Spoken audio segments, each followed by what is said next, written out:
हरे कृष्ण कृष्ण कृष्ण हरे हरे, हरे राम राम राम हरे हरे। तो आप सभी को नववर्ष की हार्दिक शुभकामनाएं। वैसे सभी ने नववर्ष मनाया ही होगा अपने अपने ढंग से, लेकिन मुझे लगता है कि आज जो नववर्ष आप मनाने वाले हैं, ये आध्यात्मिक शुरुआत आपके नववर्ष को और मधुर बना देगी, आपके जीवन को और मधुर बना देगी। हम लोग 2-3 मिनट थोड़ा संकीर्तन करके फिर सत्र को शुरू करेंगे। हमारे इस्कॉन में हम लोग एक भजन गाते हैं कोई भी प्रवचन के पहले, वृंदावन को स्मरण करते हुए, श्री श्री राधा माधव को स्मरण करते हुए। सरल भजन है, मैं एक एक लाइन गाऊंगा, आप पीछे पीछे दोहराना।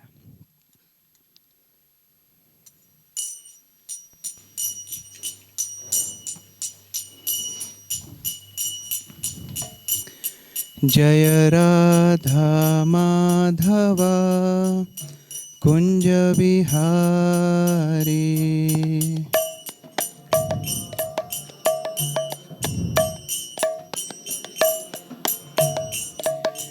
जय राधा माधवा कुंज बिहारी।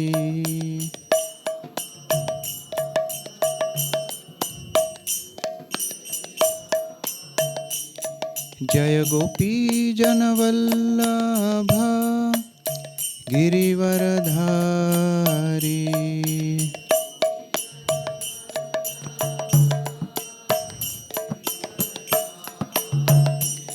जय गोपी जनवल्लभा गिरिवरधारी।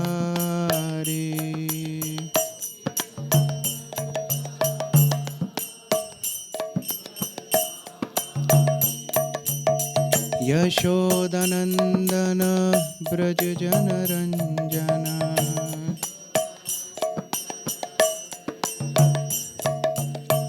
यशोदनंदन ब्रज जनरंजन।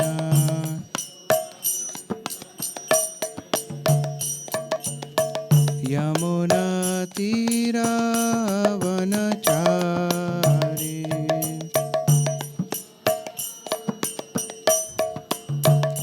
यमुना तीरावनचारी।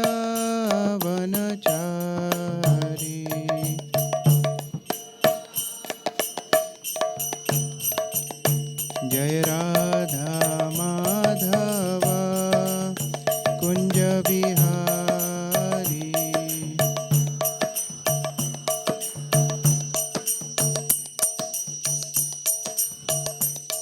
जय गोपी जनवल्लभा गिरिवरधारी।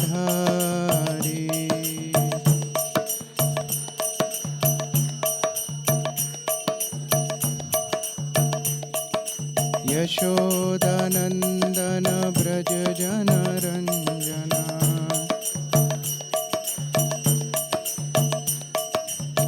यमुना तीरावनचारी।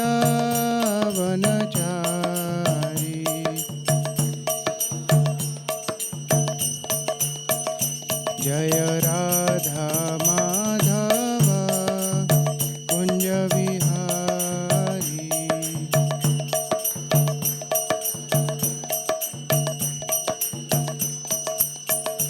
हरे कृष्णा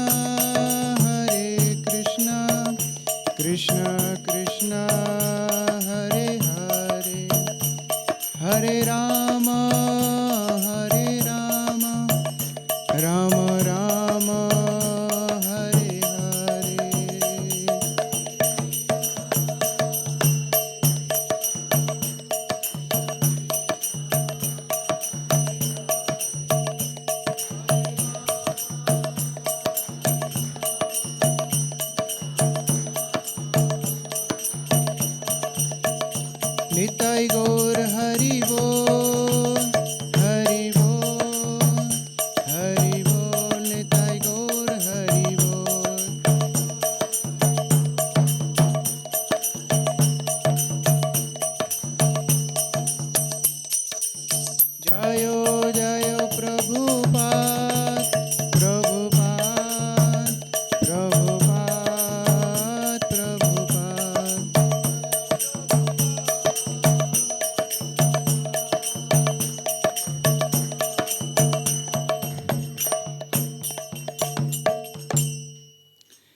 हरिनाम संकीर्तन की जय।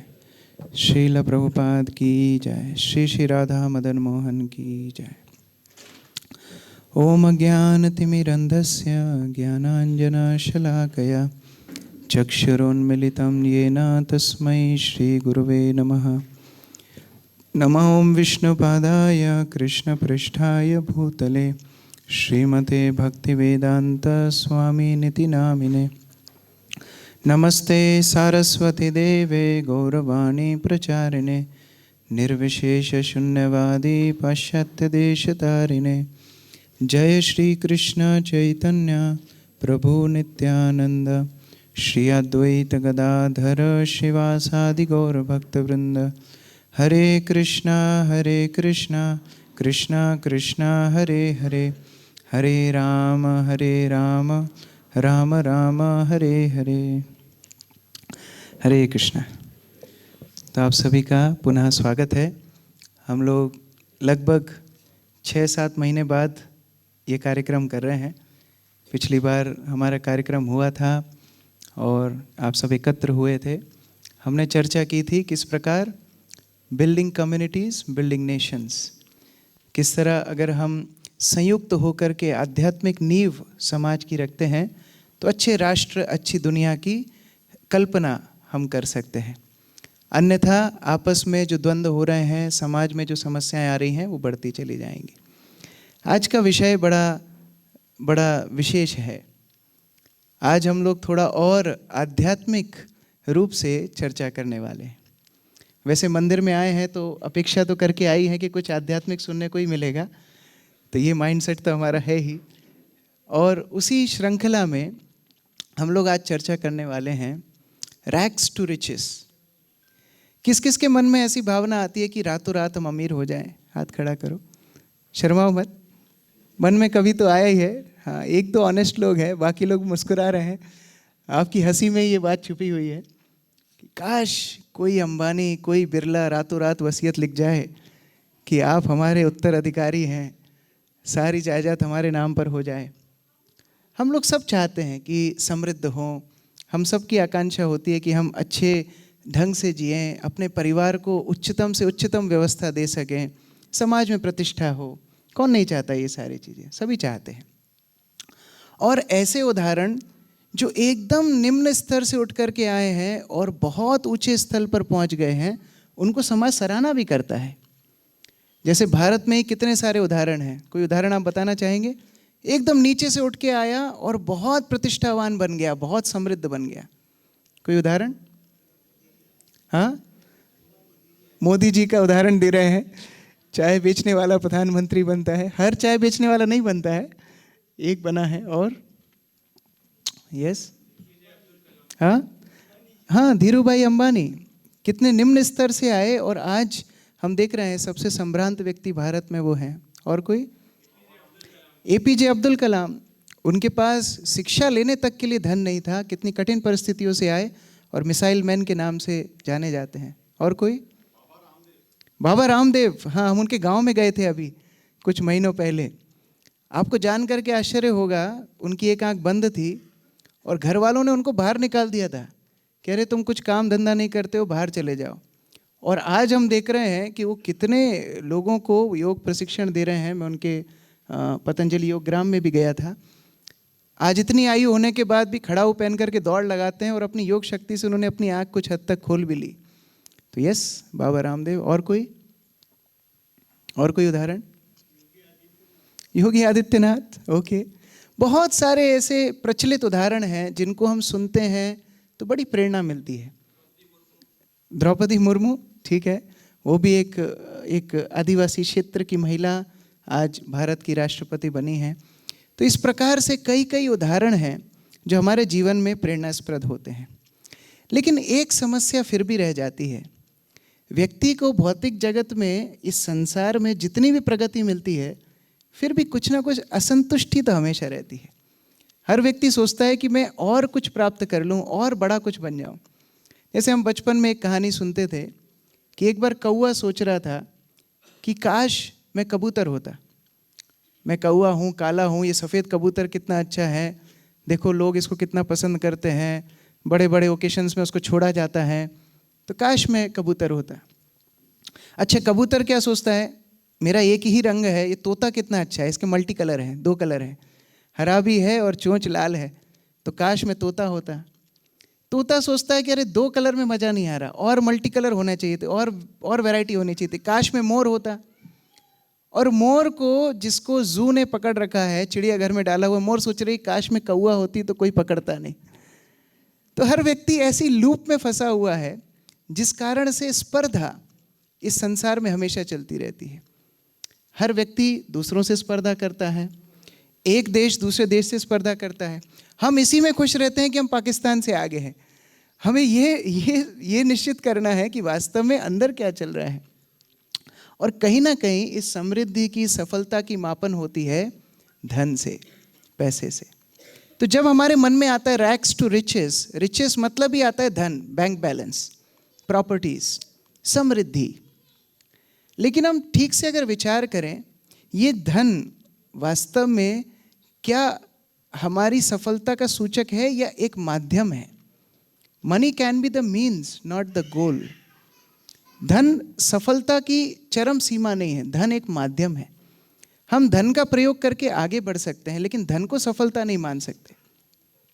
देखिए, हमारे वैदिक शास्त्रों में भी धन के बारे में बड़ा विस्तृत व्याख्यान दिया गया है। जैसे जैसे कोई देश प्रगति करता है या कोई सिविलाइजेशन प्रोग्रेस करती है, तो धन सूक्ष्म होता जाता है।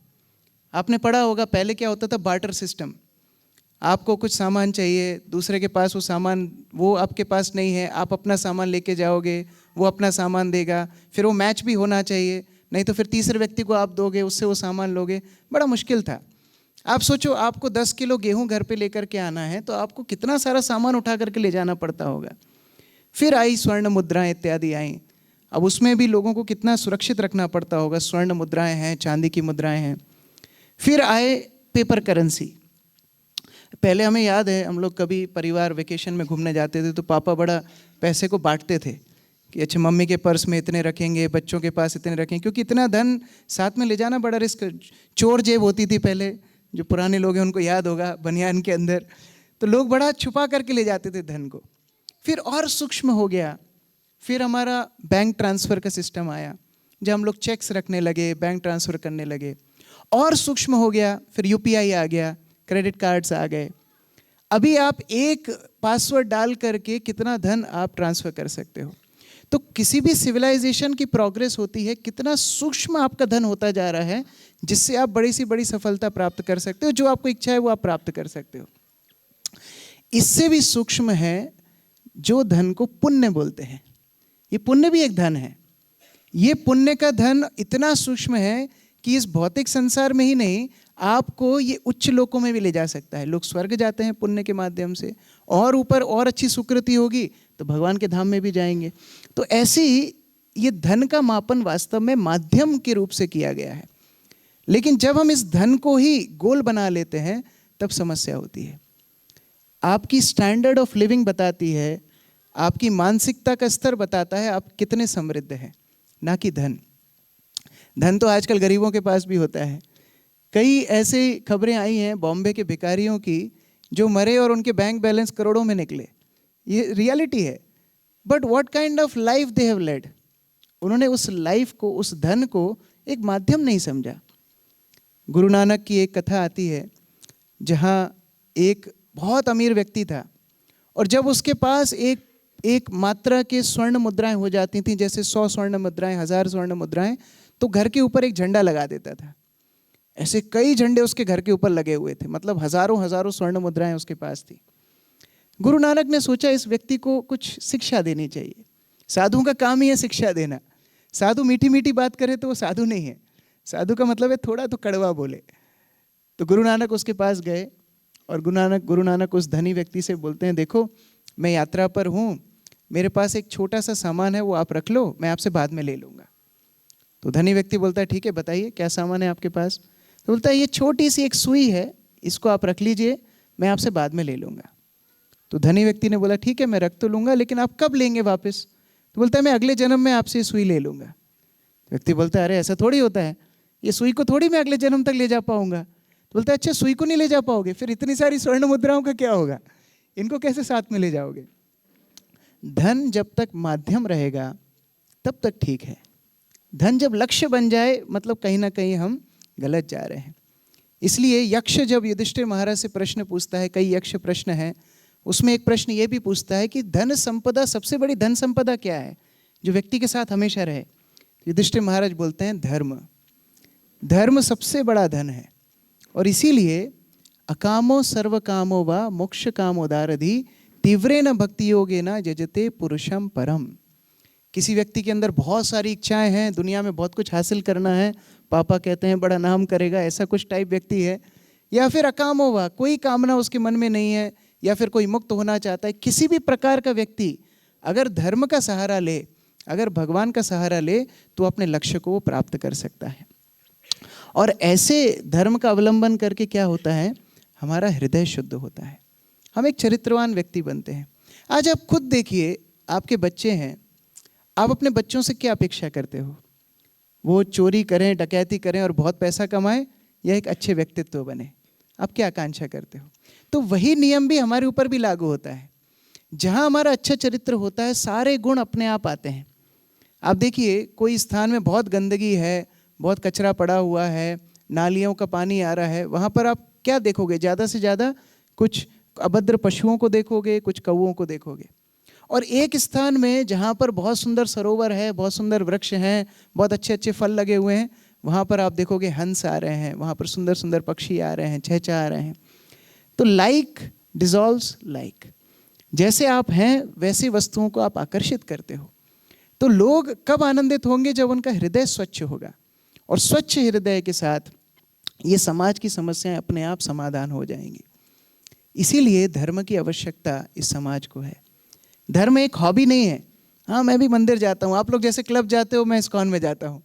वास्तव में धर्म एक हॉबी नहीं है, धर्म एक नेसेसिटी है, धर्म एक आवश्यकता है।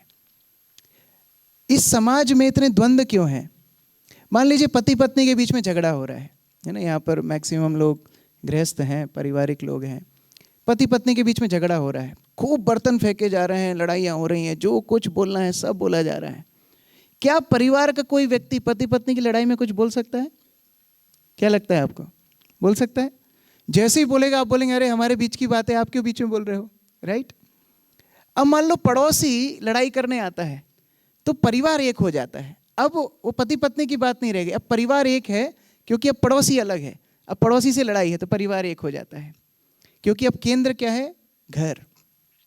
अब मान लो दो मोहल्ले के बीच में लड़ाई हो गई, किसी मोहल्ले से सड़क आपके मोहल्ले में जाती थी, उसने वो सड़क ब्लॉक कर दी। अब मोहल्ले वाले एकजुट हो जाते हैं, कह रहे नहीं, अब मोहल्ला केंद्र है, अभी अपने पड़ोसी की लड़ाई छोड़ो, अभी मोहल्ला एक हो जाओ, अब दूसरे मोहल्ले से हमारी लड़ाई है। इसी तरह एक शहर और दूसरे शहर के बीच में लड़ाई हो तो ये मोहल्ले एक हो जाएंगे, अब उनका उद्देश्य शहर हो गया। इसी प्रकार से एक स्टेट और दूसरे स्टेट के बीच में लड़ाई हो तो शहर एक हो जाएंगे। नहीं मैं मराठी हूँ, आमचा मराठी, कोई बोलेगा नहीं मैं राजस्थानी, कोई बोलेगा आमरा बंगाली। तो इस तरह से फिर आपस में कैसे यूनाइट हो जाते हैं शहर, क्योंकि अभी केंद्र में क्या है? स्टेट केंद्र में है। इसी तरह अगर एक राष्ट्र में युद्ध हो जाए तो सारे स्टेट एक हो जाते हैं। फिर वो भाषा नहीं जानते, फिर वो ये स्पर्धा नहीं करते कि नहीं हम दक्षिण भारत के हैं, कि हम उत्तर भारत के हैं, कि हम पूर्व भारत के हैं, कि हम पश्चिम भारत के हैं, फिर वो एकजुट हो जाते हैं। इसी तरह से अगर एक कॉमन फैक्टर दुनिया को मिल जाए, पूरा विश्व भी एक हो सकता है, और उसी को बोला जाता है वसुधैव कुटुंबकम। ये केवल एक कोरा सिद्धांत नहीं है, इस सिद्धांत को हम वास्तव में अचीव कर पाएंगे अगर केंद्र में भगवान हो। एकमात्र भगवान ही पूरी दुनिया को एक सूत्र में बांध सकते हैं। सूत्रे मणि गणा एवा, गीता में भगवान बोलते हैं। तो अगर भगवान केंद्र में हो तो सारी की सारे पूरे के पूरे विश्व को एक घर बना सकते हैं, और तब जाकर के हर व्यक्ति आनंद में रहेगा। तो ऐसे पात्र, ऐसी शिक्षाएं हमारे शास्त्र में देते हैं। हमारी शास्त्र हमारी सबसे बड़ी संपदा है। आज हमारा दुर्भाग्य है कि हम पाश्चात्य इतिहास ज़्यादा जानते हैं अपने धर्मशास्त्रों से। हम लोग अगर पूछा जाए कुछ पाश्चात्य जगत के साइंटिस्ट का नाम लो तो हो सकता है 10-12 नाम आप आसानी से बता देंगे, लेकिन बोला जाए कि अच्छा सप्तऋषियों के नाम बताओ, सिर खुजाने लगेंगे। 18 पुराणों के नाम बताओ, मुश्किल हो जाएगी। गीता के कोई 5 श्लोक सुनाओ, मुश्किल हो जाएगी। लेकिन वास्तव में हमारी संपदा क्या है? हमारी भारतीय वैदिक संस्कृति। और ये वैदिक शास्त्र हमें उदाहरण प्रस्तुत करते हैं। देखिए, 2 तरह से कोई शिक्षा दी जाती है। यहाँ पर कुछ टीचर्स हैं, कुछ टीचर्स, प्रिंसिपल्स हाथ खड़ा कर सकते हैं। यस, 2 तरह की टीचिंग मेथोडोलॉजी होती है। एक, first you tell the principle then example, right? जैसे हम लोग पहले मैथमेटिक्स की कोई थ्योरम बताते हैं, फिर उसका डेरिवेशन समझाते हैं, एग्जाम्पल्स बताते हैं। ये एक टीचिंग मेथोडोलॉजी है। दूसरी मेथोडोलॉजी है, first you tell the example and then you derive the lesson. ये दूसरी मेथोडोलॉजी है। हमारे शास्त्र दोनों तरह से हमें सिखाते हैं। भगवत गीता प्रिंसिपल्स की बात करती है, लेकिन पुराण ऐसे हैं जिसमें पहले एक कहानी सुनाई जाती है और उस कहानी के माध्यम से, उस इतिहास के माध्यम से हमें शिक्षा दी जाती है। श्रीमद् भागवतम ऐसा ही एक पुराण है जिसमें कुछ चरित्रों की चर्चा होती है और उन चरित्रों के माध्यम से हमारे जीवन में हम क्या अपना सकते हैं, ये शिक्षा दी जाती है। आज हम एक ऐसे ही चरित्र के बारे में चर्चा करने वाले हैं जिसका नाम है सुदामा। हम लोग वैसे अवंती से हैं, उज्जैन से हैं, और उज्जैन और सुदामा का संबंध तो हम सब जानते ही हैं। तो सुदामा के विषय में हम सबको पता होना चाहिए, और सुदामा के जीवन से क्या क्या शिक्षा हम ले सकते हैं, ये भी हमारे लिए बहुत महत्वपूर्ण है। जब हम सुदामा के विषय में सुनते पढ़ते हैं तो सामान्यतः हमें इतना अभ्यास है कि हाँ, सुदामा ने कृष्ण के साथ पढ़ाई की थी, बेचारा बड़ा गरीब था, गया कृष्ण को मदद मांगी, मदद नहीं भी मांगी, जा कर के मिला, कुछ चावल खिलाए और उसको बहुत समृद्धि मिल गई। लेकिन इस कहानी के पीछे बहुत बहुत गूढ़ तत्व छुपे हुए हैं। कोई भी व्यक्ति जब सफल होता है, हमने इतने सारे नामों की चर्चा की, एपीजे अब्दुल कलाम की चर्चा की, हमने धीरू भाई अंबानी की चर्चा की, तो क्या वास्तव में कोई जीनी आया था अलादीन का जिन्होंने उनको ये सफलता दे दी? क्या ऐसा कुछ हुआ था? उनके जीवन में कुछ स्टेप्स उन्होंने लिए, कुछ संघर्ष उन्होंने किया, जिस कारण से वो उस पदवी तक पहुंच पाए। जैसे हम लोग सामान्यतः देखते हैं ना, tip of the iceberg, success सबको दिखती है, लेकिन उसके पीछे कितना परिश्रम किया गया है वो किसी को दिखता नहीं है। सुदामा के जीवन में उसको इतनी कृपा क्यों मिली? उसको भगवान का इतना सानिध्य क्यों मिला? क्यों भगवान ने उसको रैग्स टू रिचेस, एक सामान्य या सामान्य से भी नीचे के स्तर से उठा करके इतने ऊपर के स्तर पे बिठा दिया? ऐसे कौन से गुण सुदामा में होंगे, ये परीक्षित महाराज को सुखदेव गोस्वामी बताते हैं। और सबसे पहला गुण बताते हैं कि सुदामा था कृष्णस्य सखा। सबसे पहला गुण सुदामा का क्या था? वो कृष्ण का मित्र था। अब इसका मतलब क्या है? कृष्ण का मित्र होने का मतलब क्या है? गीता में भी भगवान अर्जुन को बोलते हैं, देखो अर्जुन, तुमको मैं शिक्षा दे रहा हूं क्योंकि तुम मेरे मित्र हो, तुम मेरे भक्त हो। मित्रता का मतलब क्या है? मित्रता का मतलब है जहां ईर्ष्या ना हो, वो मित्रता है।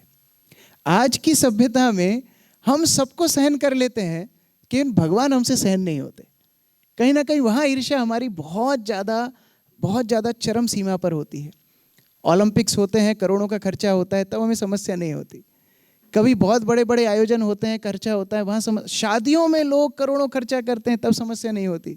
लेकिन आध्यात्मिक रूप से अगर कोई मंदिर बने, अगर आध्यात्मिक रूप से कोई अनुष्ठान हो, हमारा खून उबलने लगता है।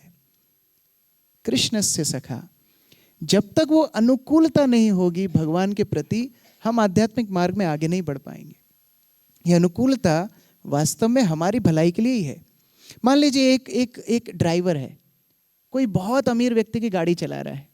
अब उस अमीर व्यक्ति ने गाड़ी में एसी ऑन करवाया, परफ्यूम छिड़कवाया, सुंदर सुंदर सॉन्ग्स बजवाए, तो क्या गाड़ी का एसी केवल ठंडक मालिक को ही देगा या नौकर को भी देगा या ड्राइवर को भी देगा? दोनों को देगा। उसी प्रकार से जब हम भगवान के अनुकूल होते हैं तो ये सारी प्रकृति हमारे अनुकूल हो जाती है। ये सारी प्रकृति जितना प्रेम भगवान से करती है उतना प्रेम हमसे भी करने लगती है। इसलिए कृष्ण से सखा।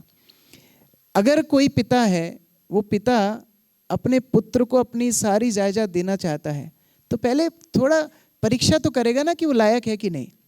हमेशा ऐसे ही तो नहीं दे देगा। उसी प्रकार से भगवान हमें सब कुछ देने के लिए तैयार है, लेकिन हमें उसके लिए क्या बनना पड़ेगा? अनुकूल बनना पड़ेगा। कृष्ण से सखा, जहाँ भगवान की चर्चा हो वहाँ उत्साह हो, भगवान का नाम लेने के लिए उत्साह हो, भगवान के बारे में जानने के लिए उत्साह हो। हम कितनी फालतू रील्स देखते हैं, आजकल तो रील्स का ज़माना है, क्या क्या लोग उसमें बता रहे हैं। आपको हम बताते हैं आइए सोफ़ा कैसे बनता है। अरे आपका क्या लेना देना सोफ़ा कैसे बनता है, लेकिन लोग उसको देखे जा रहे हैं। स्लाइड करते जा रहे हैं, स्लाइड करते जा रहे हैं। कितनी जिज्ञासाएं हमारे अंदर है, लेकिन वही अनुकूलता अगर भगवान के साथ जुड़ जाए तो ये जीवन की सफलता है। दूसरा गुण सुदामा का था ब्रह्म ब्रह्मवित्तमः। वो एक ज्ञानी था। Knowledge defines your character. जब स्वामी विवेकानंद प्रचार करने के लिए विदेशों में गए तो उनको किसी ने बोला कि आप ये क्या धोती कुर्ता पहन करके आए हो, यहाँ थोड़ा सूट बूट पहन करके आओ तो मज़ा आएगा। तो उन्होंने बोला, मैं ऐसे देश से आया हूँ जहाँ चरित्र का निर्णय पोशाक से नहीं, व्यक्ति के व्यक्तित्व से होता है, उसकी वाणी से होता है। हमारे इस्कॉन में एक बहुत प्रचलित भक्त हैं एल्बर्ट फोर्ड, जो फोर्ड कंपनी के मालिक हैं वर्तमान में। उन्हीं के great grand father Henry Ford थे जिन्होंने असेंबली लाइन कार्स की शुरुआत की। अभी वो इस्कॉन के भक्त हैं एल्बर्ट फोर्ड। तो एक बार उनको रशिया जाना था किसी मीटिंग के लिए, तो वो इस धोती कुर्ता पोशाक में जा रहे थे। तो उनके सेक्रेटरी ने बोला, देखिए आप ये पोशाक पहने हुए हैं, लोग कैसे क्या समझेंगे। उन्हें बड़ा अच्छा उत्तर दिया। उन्होंने बोला कि अगर कोई जानता है कि मैं एल्बर्ट फोर्ड हूँ तो मेरी पोशाक से क्या फ़र्क पड़ता है, और अगर कोई नहीं जानता है कि मैं एल्बर्ट फोर्ड हूँ तो ही मेरी पोशाक से क्या फ़र्क पड़ता है, क्योंकि उसको तो पता ही नहीं है कि मैं कौन हूँ। व्यक्ति अपनी पोशाकों से नहीं, अपनी विद्वत्ता से, अपने ज्ञान से जाना जाता है। और यही सुदामा का गुण था। सुदामा हमेशा शास्त्रों में सराबोर रहता था। ये उसका वास्तविक धन था। बाह्य रूप से निर्धन था, लेकिन विशेषता क्या थी उसके अंदर? विद्वत्ता। शास्त्रों में बताया गया है कि एक राजा अपने राज्य में पूजित होता है, लेकिन विद्वान सर्वत्र पूजित। जहाँ जहाँ विद्वान जाएगा वहाँ वहाँ उसका सम्मान होगा विद्वत्ता के कारण। तो ये विद्वत्ता का एक और लक्षण है। कोई व्यक्ति किसी तथ्य को, किसी वस्तु को अच्छे से समझाए, उसका पता है क्या लक्षण होता है? उसका लक्षण होता है कि वो उस वस्तु को सरलता से समझा सके। अब कई लोग बोलते हैं हमें गीता के 700 श्लोक याद है। उनसे जब पूछा जाए कि अच्छा गीता में आप क्या समझे, नहीं समझे हम कुछ नहीं, याद है बस। कई लोग प्रवचन करते हैं, इतना जटिल प्रवचन होता है कि बाद में अगर आप उनसे पूछो क्या समझे, नहीं प्रवचन अच्छा था, समझ में कुछ नहीं आया। तो वास्तव में कॉम्प्लिकेटेड बात करना ये विद्वत्ता की निशानी नहीं है। कठिन सब्जेक्ट मैटर को सरल करके समझाना ये विद्वत्ता की निशानी। It is called common sense. कई बार बोला जाता है कॉमन सेंस। शर्लक होम्स एक बार अपने असिस्टेंट वॉटसन के साथ गया, टेंट लगा करके सोए। रात में शर्लक होम्स की नींद खुली, देखने लगा कि तारे दिख रहे हैं, चांद दिख रहे हैं। वॉटसन को उठाया, वॉटसन देखो क्या दिख रहा है ऊपर आकाश में। तो वॉटसन अब शर्लक होम्स के साथ रह के काफ़ी बुद्धिमान तो हो ही गया था। वो बोलता है देखिए आकाश में अभी बादल नहीं है, मतलब बारिश नहीं आएगी, कल का दिन बड़ा अच्छा होने वाला है, सब कुछ फर्स्ट क्लास है, हवा इस दिशा में बह रही है, मतलब वो बहुत सारे एनालिसिस बताए। शर्लक होम्स ने बोला, अरे पागल, हमारा टेंट कोई ले गया है, ये कॉमन सेंस है, तभी तो तारे दिख रहे हैं। तो कई बार कॉमन सेंस से हम इतना दूर हो जाते हैं। ब्रह्मवित्तमः मतलब हमारे जीवन का लक्ष्य क्या है? हम सारी बातें जानने में इतने इंटरेस्टेड रहते हैं, लेकिन अपने विषय में हम कब जानेंगे? आप सब इस प्रोग्राम में आए हैं, कोई चुपचाप से आपको कान में पूछे, सर आप कहाँ से आए हो? पता नहीं मैं कहाँ से आया हूँ, I don't know how I ended up here. फिर कोई अच्छा प्रोग्राम के बाद आप कहाँ जाओगे? अभी डिसाइड नहीं किया कहाँ जाऊँगा। तो हम उस व्यक्ति को क्या बोलेंगे? वो व्यक्ति वास्तव में बुद्धिमान नहीं है। उसी तरह ये प्रश्न पूछना कि मेरी उम्र आज अगर 40 है, 45 है, 50 है, मेरे जन्म के पहले मैं कहाँ था और मृत्यु के बाद व्यक्ति कहाँ जाता है, क्या ये प्रश्न करना बुद्धिमानी का लक्षण नहीं है? Just do it is slogan of animals. जहाँ एनिमल्स, जानवर ये विचार नहीं करते कि हम कहाँ से आए, कहाँ जाना है, आज का खाना मिल जाए बस शांति। लेकिन मनुष्यों को ये दूरदर्शिता रखना आवश्यक है कि हम कहाँ से आए, कहाँ हमको जाना है। तो ये ब्रह्मवित्तमः। सुदामा सारे शास्त्रों का सार निचोड़ जानता था कि अगर मैं भगवान पर आश्रित रहूं, धर्म के पथ पर चलूं, मेरा कोई अनित नहीं होगा। और ये बड़ा आवश्यक है कि हम इस सिद्धांत को समझें। सारे शास्त्र पढ़ने के बाद भी अगर उस कंक्लूजन तक हम ना पहुँचें तो हमारा शास्त्र पढ़ना व्यर्थ है। हमारे संस्थापक आचार्य श्रील प्रभुपाद एक बार वृंदावन में थे और वृंदावन में एक बहुत बड़ा विद्वान उनसे बात करने के लिए आया। अच्छी खासी पगड़ी उसने बांध रखी थी, कई लोग उसके अनुयायी थे और वो शास्त्रार्थ करने आया था। भारतवर्ष का नेशनल स्पोर्ट क्या हुआ करता था पता है आपको? डिबेट। ये वैदिक काल का सबसे प्रिय स्पोर्ट हुआ करता था, डिबेट। बाकी तो अभी लोगों की बुद्धि कम हो गई है, इसलिए बाकी चीज़ें ज़्यादा प्रचलन में है, लेकिन पहले लोग शास्त्रार्थ करते थे। तो ये विद्वान आया, इसने शास्त्रार्थ शुरू किया, बहुत लंबा डिस्कशन हुआ। तो प्रभुपाद उससे बोलते हैं, ठीक है आपको बहुत शास्त्र पता है, आप ये बताइए भगवान कौन है। अब उसकी व्याख्या देने लगा, भगवान तो प्रेम है, वो तो हवा है, वो तो ये है, वो तो लाइट है। मतलब मैं सरल प्रश्न पूछ रहा हूँ, मुझे सरल बताओ भगवान कौन है। वो नहीं बता पाया। पास ही में कुछ बच्चे खेल रहे थे। 5 साल का एक बच्चा था, लीला स्मरण। प्रभुपाद ने, लीला स्मरण इधर आओ। वो कुछ कूदता उचकता हुआ आया। प्रभुपाद बोलते हैं, लीला स्मरण तुमको मैं गुलाब जामुन दूंगा, बताओ भगवान कौन है। वो तुरंत बोलता है, कृष्ण ही पूर्ण पुरुषोत्तम भगवान है, भगवत गीता में लिखा है, मत्तः परतरम नान्यत किंचिद अस्ति धनंजय। ये बात सुनकर के विद्वान हक्का बक्का रह गया। तब प्रभुपाद बोलते हैं, देखो विद्या ददाति विनयम, जब तक आप शास्त्रों के सार निचोड़ को समझ के अपने जीवन में ना अपनाओ, इतने सारे शास्त्र पढ़ने का क्या अर्थ है। विनम्रता आनी चाहिए, सहिष्णुता आनी चाहिए, भगवान के लिए आसक्ति आनी चाहिए, सत्कर्म करने के लिए हमारे प्रेरणा आनी चाहिए, तब तो हमारा धर्म का कोई मतलब है। केवल भगवा झंडा फहराने से हम धार्मिक नहीं बनते हैं। ये धर्म हमारे जीवन का एक हिस्सा बने, ये बड़ा आवश्यक है। अगला गुण सुदामा का था, विरक्त इंद्रियार्थेषु। वो भौतिक इंद्रिय तृप्ति से विरक्त था। अच्छा, कोई व्यक्ति कब विरक्त होता है? 2 तरह से होता है। या तो उसके पास किसी वस्तु का अभाव हो, हम लोग हिंदी में बोलते हैं ना, अंगूर खट्टे हैं, अब भाई है ही नहीं तो फिर विरक्त अपने आप हो ही जाएगा। मतलब उसके पास खाने पीने कोई नहीं है, पहनने ओढ़ने कोई नहीं है, तो बोले हम बड़े बाबा साधु हैं। अरे आपके पास है ही नहीं तो आप विरक्त कैसे हो? It's just lack of opportunity. जैसे ही उसको अपॉर्चुनिटी मिलेगी वो कूद पड़ेगा। दूसरा अर्थ है विरक्त होने का, जिसका मतलब है आपका इतना संतुष्टि हृदय में है कि आपको बाह्य वस्तु चाहिए ही नहीं। आप सब यहाँ पर आए हैं, मान लीजिए कोई व्यक्ति एकदम घर में 56 भोग खा करके यहाँ पर आया, तो आपका ध्यान नहीं जाएगा कि पीछे काउंटर्स में क्या क्या लगाया हुआ है। लेकिन जो खाया नहीं है, जो भूखा है, उसका ध्यान उसी पे, अरे 8:15 बज गए, कब खत्म करेंगे, कब हमें एकदम बुफे के लिए इनविटेशन मिलेगा, तो हम प्लेट लेकर के जाएंगे, गरम गरम पूड़ियाँ पनीर की सब्जी प्लेट में आएगी। तो जब संतुष्टि हृदय में होती है तो भाई वस्तु के प्रति आकर्षण नहीं होता है। हम होटल में जाते हैं, होटल में जब जाते हैं तो होटल में आपको रूम कब मिल सकता है? जब वेकेंट हो। अगर पहले से ही सारे रूम्स चेक्ड इन हो गए हैं तो आपको अंदर प्रवेश नहीं मिलेगा।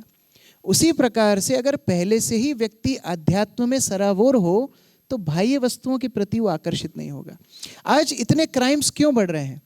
आप सोचिए, विचार कीजिए। आज क्राइम रेट जिस स्तर पर आगे बढ़ रहा है, मैं अभी साउथ अफ्रीका से आ रहा हूँ कुछ समय पहले, वहाँ पर 60 से 70% लोग अनएम्प्लॉयड हैं, और उस कारण से क्राइम रेट हाई है, क्योंकि उनके पास करने के लिए कुछ नहीं, धन नहीं है, अभाव है, तो वो दूसरों को लूटते हैं।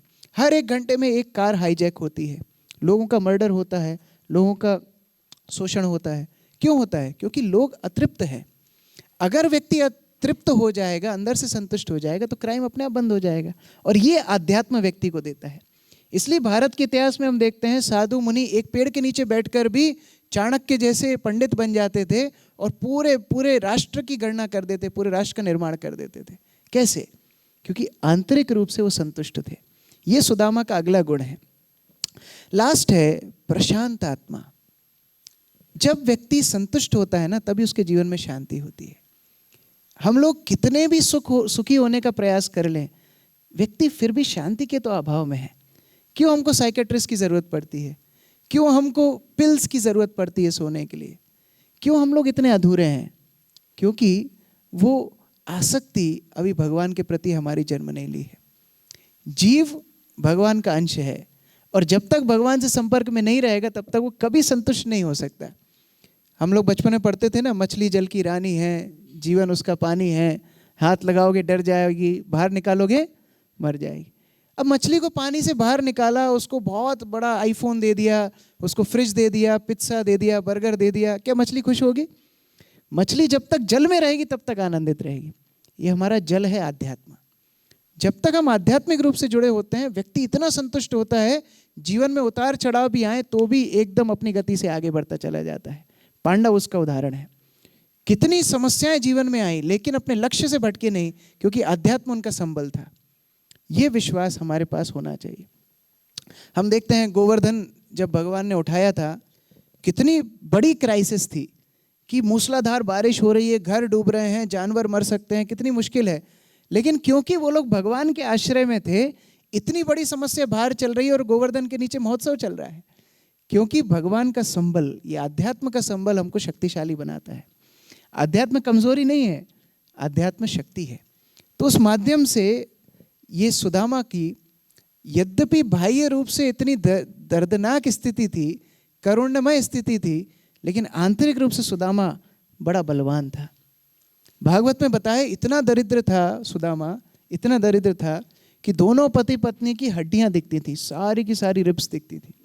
इनके पास एक जोड़ी कपड़े थे, उस एक जोड़ी कपड़े में ही दोनों पति पत्नी नदी में नहाते थे, सूर्य के प्रकाश में खड़े हो जाते थे, वो कपड़े सूखते थे, फिर बाकी काम करते थे। भिक्षा करने जाते, जो भिक्षा मिलती उससे परिवार चलाते, क्योंकि ब्राह्मण का धर्म है भिक्षा करके अपना जीवन चलाना, ये शास्त्रों का निर्णय है। तो इस प्रकार से यद्यपि बाह्य रूप से सुदामा इतना दरिद्र दिखता है, लेकिन वास्तव में आंतरिक रूप से वो बड़ा अमीर था। एक दिन उसकी पत्नी जाती है और सुदामा से बोलती है, मैंने सुना है कि आपका बड़ा एक धनी मित्र है, द्वारका में रहता है, कृष्ण राजा है, मुझे लगता है आपको उनके पास जाना चाहिए। अच्छा, कई बार हम लोग सोचते हैं कि बड़ी लालची पत्नी थी। पत्नियां वैसे पति से सब काम करा लेती है, ये टेक्निक पत्नियों के पास होती है। तो बड़ी लालची पत्नी थी कि बड़े अच्छे भले ब्राह्मण जो संतुष्ट है, विरक्त है, अभी इतने सारे गुण हमने सुने सुदामा के, इसको फालतू वहाँ क्यों भेजा पैसा मांगने के लिए, ये तो अच्छा नहीं है। किसी के सामने हाथ फैलाना क्या अच्छा है। और मित्रता में देखो, कोई आपका मित्र हो, जैसे हम भी बचपन में जब स्कूल जाते थे ना, कुछ बच्चे क्लास में ऐसे होते हैं, वो कुछ लेके नहीं आते थे। तेरी पेंसिल देना, तेरी रबड़ देना, तेरी कटर देना, फिर टिफिन में से भी एक पराठा खा लेते थे, पानी भी बॉटल छुड़ा लेते थे। तो उन पर बड़ा गुस्सा आता था, अरे क्या मित्रता केवल मांगने के लिए ही है, कभी निस्वार्थ मित्रता भी करो। तो यद्यपि भगवान है, कृष्ण है, लेकिन मित्रता तो निस्वार्थ होनी चाहिए, मांगने के लिए क्यों भेज रही है। यहीं पर हम मात खा जाते हैं। Many of the times we judge people by their externals. व्यक्ति कैसा दिख रहा है, क्या बोल रहा है, उसके आधार पर हम निर्णय कर लेते हैं वो व्यक्ति कैसा है। सुदामा की पत्नी ये सोच रही थी कि मैं सुदामा को ठीक प्रकार से सेवा नहीं कर पा रही हूँ, और उनकी संतुष्टि के लिए वो सुदामा को बोलती है कि आप जाओ मेरे लिए धन मांग करके लाओ, क्योंकि उनको पता था अगर मैं सुदामा को ये बोलूंगी कि अपने लिए धन मांगो, कभी नहीं जाएगा। एक घर का जो मुखिया है वो स्वयं भले ही भूखा रह जाएगा, लेकिन जब परिवार की बात आती है तो फिर वो कुछ भी करने के लिए तैयार है। तो सुदामा की पत्नी निस्वार्थ भाव से सुदामा को भेजना चाहती है, लेकिन अपना रीजन इसलिए बता रही है कि अगर मैं बोलूंगी आपके लिए जाओ तो कभी नहीं जाएगा। इसीलिए जब हम लोगों को देखते हैं, डोंट जज देम क्विकली।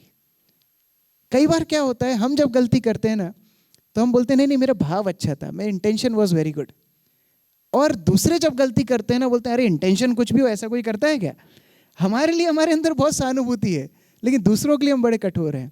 होना चाहिए उल्टा, दूसरों के लिए सहानुभूति होना चाहिए। कोई व्यक्ति कोई कार्य कर रहा है, उसके पीछे जरूर कुछ कारण होगा।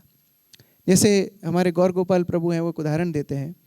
एक बच्चे को टीचर बोलती है कि ये 2 एप्पल अपने हाथ में पकड़ो, उसने पकड़ लिए, और बोलते हैं कि अगर मैं तुमको 2 और एप्पल दूं तो कितने एप्पल तुम्हारे पास हो जाएंगे। वो बोलता है 5।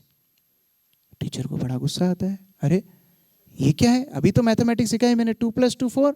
हाँ टीचर 2 + 2 4, ठीक है, उसी सिद्धांत को लगाओ, मैंने तुमको 2 एप्पल्स दिए, राइट, मैं तुमको 2 और एप्पल दूंगी, कितने एप्पल तुम्हारे पास हो जाएंगे। बोलते 5। फिर टीचर को गुस्सा आता है, अरे कैलकुलेशन सही बता रहा है लेकिन 5 एप्पल क्यों बोल रहा है। बच्चा अपने बैग में से एक एप्पल निकालता है, बोले मेरे पास एक पहले से रखा है, तो हो गए 5। कहने का अभिप्राय, वो छुपा हुआ सेवफल हमको दिखता नहीं है लोगों का, और इसीलिए हम जज कर लेते हैं, हम दूसरों के ऊपर निर्णय सुना देते हैं। हाँ ये आलसी है, ये कामचोर है, ये बड़ा गुस्सैल है, लेकिन वास्तव में उसके पीछे उसकी क्या हिस्ट्री है, ये जाने बिना निर्णय सुनाना उचित नहीं होगा। यहाँ सुदामा की पत्नी भेज रही है सुदामा को, जाओ मांग करके आओ। अब देखिए, सुदामा तुरंत नहीं जाता है।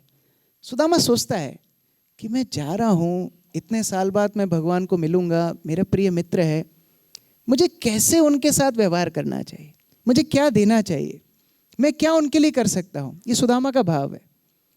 एक फेमस जॉन एफ कैनेडी का स्टेटमेंट है, हम लोगों ने सुना ही होगा। Don't ask what country can do for you, ask yourself what you can do for the country. ये मत पूछो आपके लिए क्या किया गया, आपके लिए देश ने क्या किया, भगवान ने क्या किया। पहले ये पूछिए आपने देश के लिए क्या किया, आपने भगवान के लिए क्या किया। तो सुदामा यद्यपि मांगने के लिए जाने वाला है, लेकिन विचार क्या है, मैं क्या लेकर के जाऊं, मैं क्या करूं जिससे मैं अपने मित्र को पहले प्रसन्न करूं। ये भावना बड़ी आवश्यक है।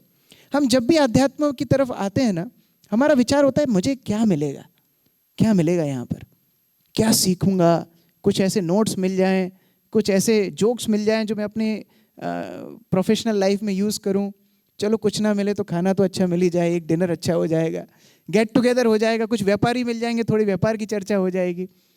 जब भी हम आध्यात्मिक मार्ग में आते हैं ना, पहले ये सोचना है कि मैं क्या दे सकता हूँ। और सबसे बड़ी चीज़ अगर हम कुछ दे सकते हैं तो वह अपना समय। समय से बड़ी वस्तु और कुछ नहीं है इस संसार में। जब हम भगवान के लिए अपना समय निकालते हैं तो ये समय भगवान के लिए सबसे बड़ी भेंट है। इसीलिए हम लोग जब कृष्ण भक्ति का प्रचार करते हैं, हम लोगों को बोलते हैं आप हमें कुछ मत दीजिए, केवल अपना समय दे दीजिए।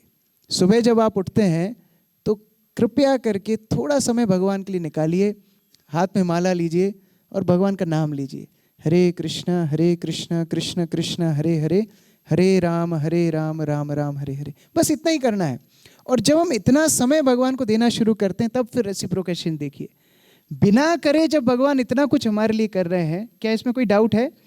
क्या सारी वस्तुएं भगवान ने हमारे लिए परफेक्टली अरेंज की है? 100% अरेंज की है।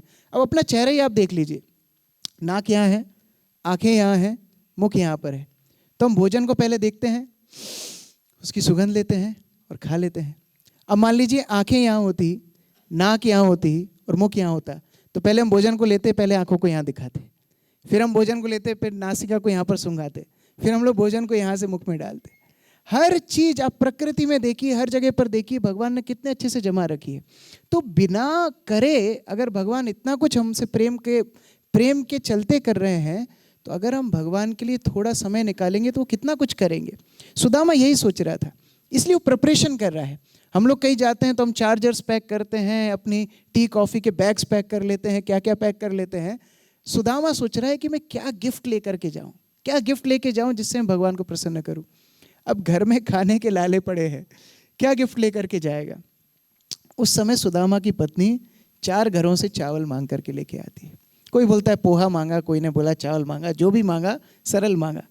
4 घरों से मांगा, और चारों घरों से जब मांगा तो हर व्यक्ति तो एक तरह का चावल नहीं लाता है, अलग अलग तरह का, कोई मोटा, कोई पतला, कोई बड़ा, कोई छोटा, सारा इकट्ठे करके एक पोटली में बांधा और सुदामा के हाथ में दिया।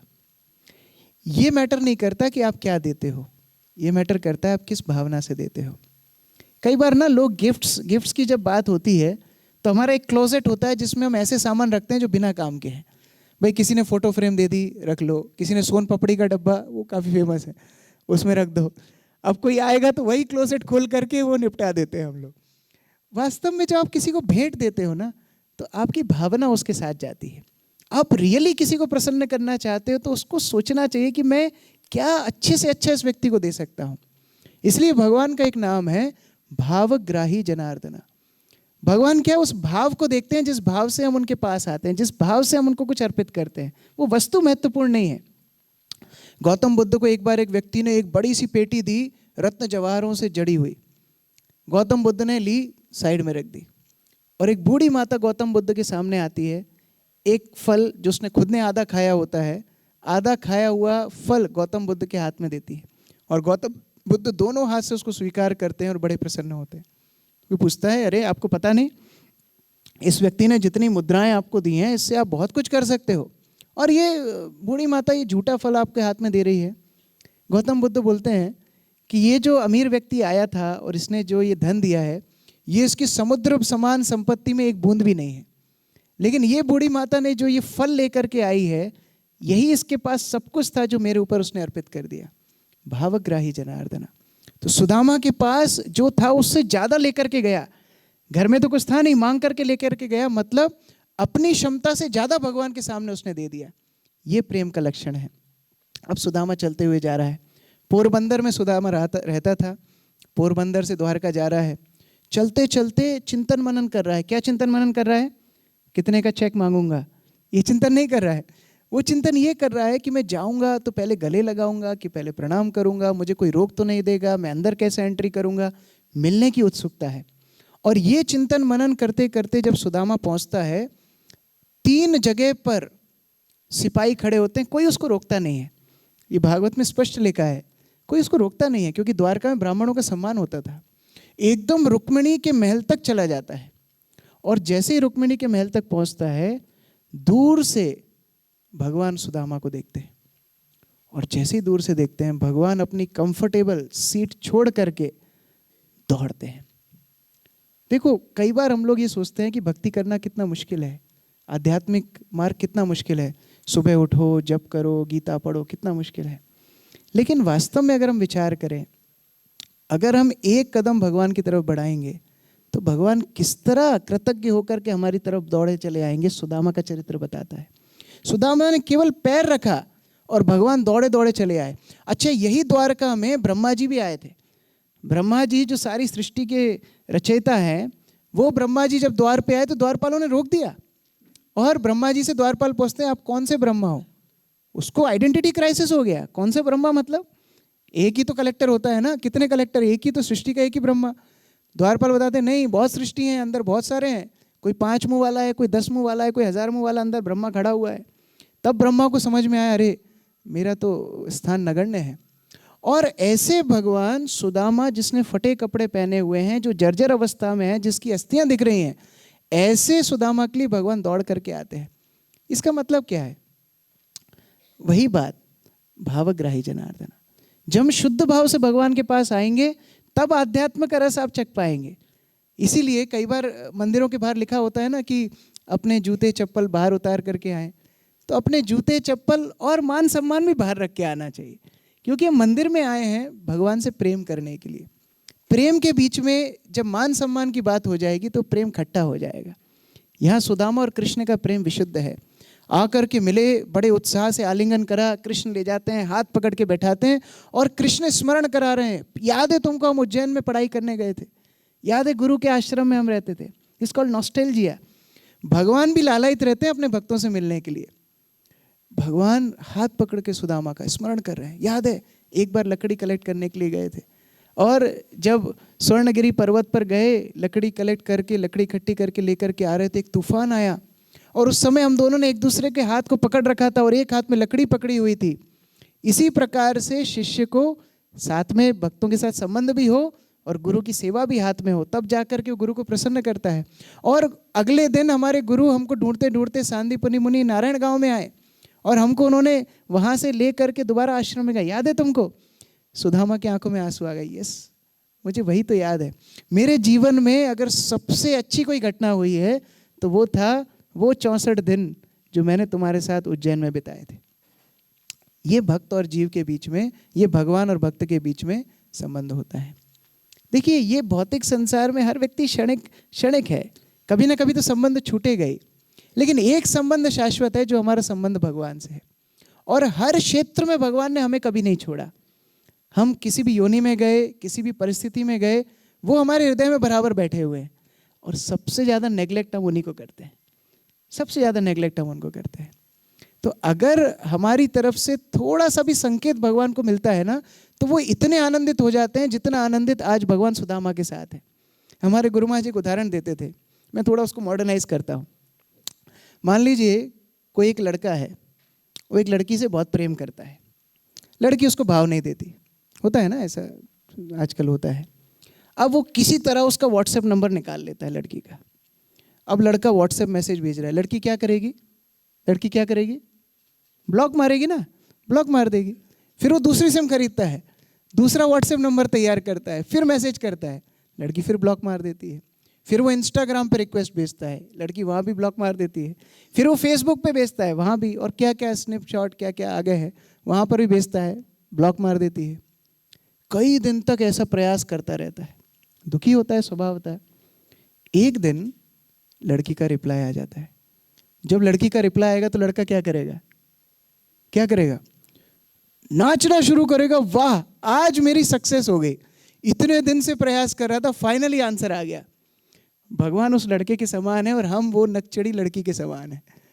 भगवान कितनी तरह से प्रयास करते हैं, चलो ये भक्त बन जाए, मेरे पास आ जाए, मंदिर है, भक्त है, भगवत गीता है, सब कुछ उपलब्ध है, फिर भी हम क्या करते हैं? Block block block.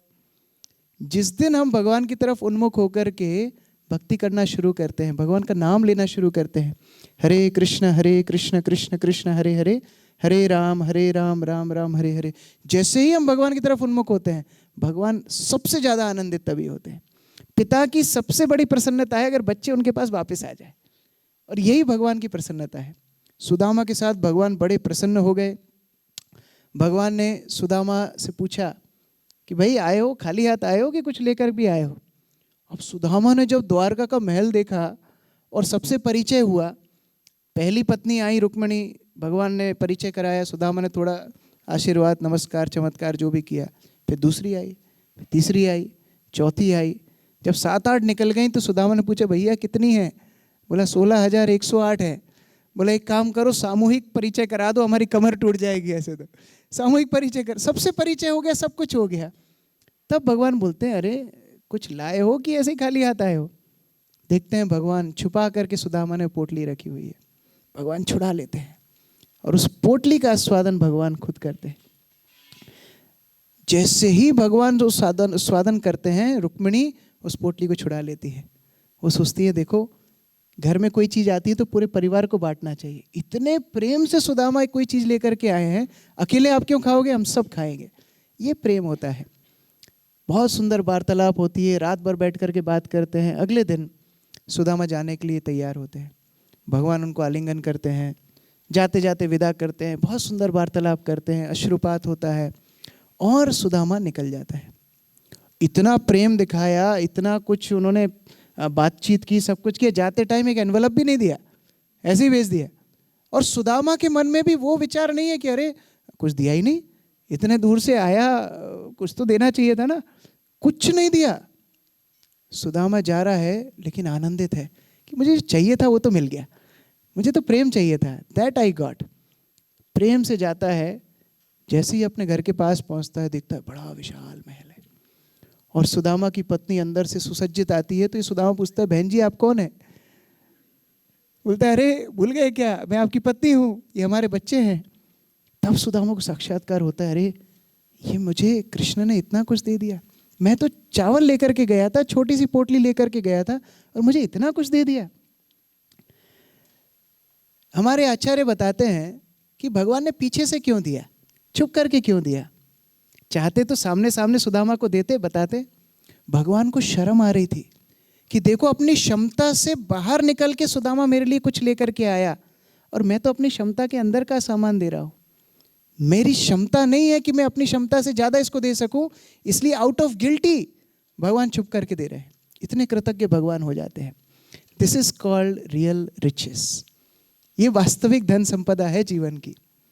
हमारे एक आचार्य बताते हैं, if you really want to know how rich you are, count things which money cannot buy. अगर वास्तव में आप ये देखना चाहते हैं कितने अमीर आप हैं, तो ये निर्णय कीजिए कि आपके पास ऐसी कितनी वस्तुएं हैं जिनको पैसे से नहीं खरीदा जा सकता। हमारे संबंध, हमारा अध्यात्म, हमारी भक्ति, हमारा स्वास्थ्य, ये सारी चीजें धन संपदा है। और इसीलिए आकर्षण हो तो ऐसी वस्तुओं से हो। धन एक माध्यम बने लेकिन आकर्षण हो ऐसी वस्तुओं से। Things are to use, people are to love, but so many times what we do is opposite, we love things and use people, और वहाँ हम लोग असंतुष्ट हो जाते हैं। इसलिए प्रयास ऐसा रहे कि हम आध्यात्मिक रूप से आगे बढ़ें, अपने जीवन का कुछ समय निकाल करके हम अर्पित करें, जैसे सुदामा की पोटली भगवान को इतनी प्रसन्नता देती है। हरे कृष्णा। ग्रंथराज श्रीमद् भागवतम की जय, श्री श्री राधा मदन मोहन की जय, श्रील प्रभुपाद की जय। तो हम अपेक्षा करते हैं कि हम अपना संदेश आप तक पहुंचा पाए, जो सुदामा की कहानी से हम सीख सकते हैं अपने व्यवहारिक जीवन में कृष्ण को प्राथमिकता दे करके हम भक्ति में आगे बढ़ें। हरे कृष्णा। हरे कृष्णा।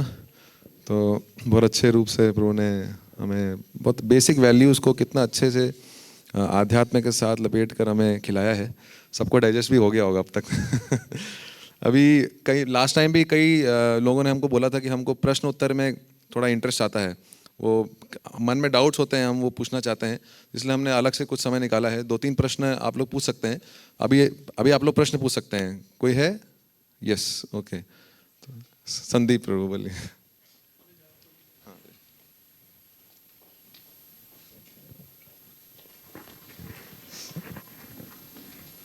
हरे कृष्ण प्रभु। आज जो आपने दिया वो बहुत अच्छे से डाइजेस्ट भी हुआ और काफ़ी लंबे समय तक रहेगा भी। मेरा नाम संदीप पोरवाल है। पोरवाल इंस्टीट्यूट मेरी कोचिंग क्लासेस है। 11th-12th के मैं स्टूडेंट्स को टीच करता हूँ। एज लिमिट जो बच्चों की होती है वो लगभग 16 से 18 के बीच होती है, जो बहुत ही वॉलेटाइल है, आप जानते हैं। एक जो मेरा सवाल आपसे है कि आजकल जिस तरह से पेरेंट्स हमारे पास आकर अपनी दुविधाएं समस्याएं बताते हैं बच्चों को लेकर, कि सर आप बच्चों से मत कहिएगा कि हम आपके पास ये बात लेने आए, बच्चों के पास मोबाइल है, हम ले नहीं सकते हैं, सर आप ही लेके रख लीजिए। इस तरह से बहुत सारी समस्याएं बच्चों के साथ आ रही है। कंसंट्रेशन तो बहुत ही कम हो गया उनका, पढ़ाई के प्रति कोई लगाव नहीं है, बाकी सारी चीज़ों में बहुत ज़्यादा लगाव है। अब मेरा मन ये कहता है कि मैं अपने सब्जेक्ट से हटकर उनको कुछ बातें सिखाऊं, पर एक समय सीमा होती है। कोई ऐसा रास्ता बताइए जिससे उन बच्चों को कुछ अच्छा कुछ बता पाएँ या वो आध्यात्म से जुड़ पाएँ। जैसा कि हम प्रवचन, बहुत अच्छा प्रश्न है, व्यवहारिक प्रश्न है। और ये शिक्षकों की जो सेवा है, ये समाज के लिए सबसे उत्कृष्ट सेवा है, क्योंकि वो आगे के भविष्य का निर्माण कर रहे हैं। बाकी चीज़ें, बिल्डिंग्स बनाना, बाकी ये सब भी महत्वपूर्ण है, लेकिन अगर व्यक्ति का ही निर्माण नहीं हो पाया तो बाकी चीज़ों का क्या अर्थ है। जैसा कि हम प्रवचन में भी चर्चा कर रहे थे, जब तक व्यक्ति अंदर से खाली है तब तक वो इधर उधर प्रयास करता है संतुष्ट होने का। और युवा पीढ़ी में तो इतनी एनर्जी होती है कि वो प्रयास और ज़्यादा बढ़ जाता है, इसलिए कई बार वो धारा गलत दिशा में चली जाती है। नदी कब तक हमारे लिए अच्छी है? जब तक वो अपनी सीमा में रहे तब तक नदी अच्छी है। जब बाढ़ आ जाएगी, उफान आ जाएगा, अपना नदी रास्ता बदल देगा तो वही चीज़ विध्वंस भी कर सकती है। इसीलिए दिशा देना आवश्यक है। अब आपने पूछा कैसे दिशा दें। हो सकता है इस तरह के कार्यक्रम रविवार को या शनिवार को, जब बच्चों के पास समय रहता है, एक सत्र ऐसा हो जहाँ पर उनकी आध्यात्मिक शिक्षा हो। देखिए, पहले जो गुरुकुल होते थे, ऐसा नहीं है वहाँ पर केवल पूजा पाठ ही सिखाई जाती थी। वहाँ शस्त्र विद्या, पॉलिटिक्स, इकोनॉमिक्स, सारे विषय सिखाए जाते थे और हमसे अच्छे ही सिखाए जाते थे। आज आप सांदीपनी आश्रम में जाएंगे, वहाँ 64 कलाएँ जो भगवान ने सीखी हैं, उसमें फॉरेन लैंग्वेजेस हैं, उसमें ड्रामा है, उसमें क्या क्या नहीं है जो आज हम शायद नहीं पढ़ा पा रहे हैं।